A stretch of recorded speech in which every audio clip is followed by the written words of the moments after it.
Aš manau, kad pradėjom labai gerai su greitu įvarčiu, kas turėjo mums palengvinti situaciją ar tas visas rungtynės, bet nutiko atvirkščiai.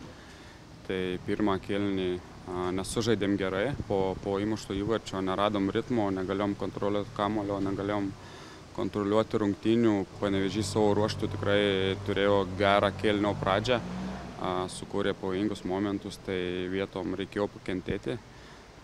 Antram kėlinį truputį persistatėm, truputį įnešėm korekcijų ir jau buvo kažkas panašaus į mūsų norimą žaidimą. Tai džiugu, kad laimėjome prieš stiprų varžovą, sveikiname komandai, žaidėjams ir džiaugiuosi, kad viskas baigėsi gerai.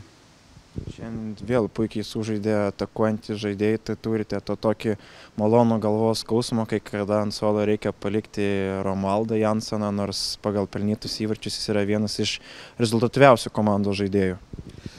Žaidėjai, žinot, žaidėjai randa bendrą kalbą, žaidėjai randa ritmą, tarpusavio ryšį ir kada žaidėjai vienas su kitu supranta aikštelėje be žodžių, tai jiem daug lengviau.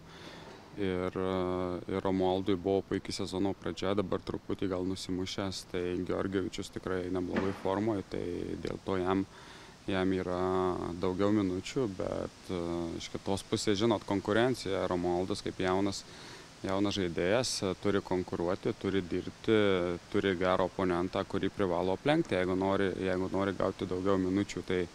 Tai žinot, konkurencija kaip ir visur, futbole, gyvenime visur stumia į priekį, tai aš manau, kad visiems tai nauda. Jūs šiandien laimėjot savo rungtynės, bet savo rungtynės Vilniuje laimėjo ir Kauno rajono Hegelman, taip kad ta kova tęsiasi atkakliai ir toliau. Tai kova tęsiasi iki pat čempionato pabaigos, žinot, nieks nelaimės ir nieks nepralaimės antram rate. Pralaimėti galbūt galima, bet laimėti tikrai ne.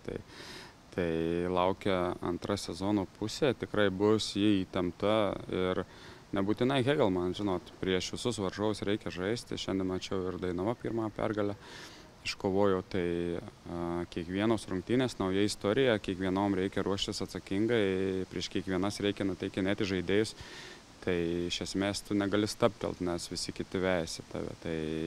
Tai įtampa išliks iki lapkričio mėnesio.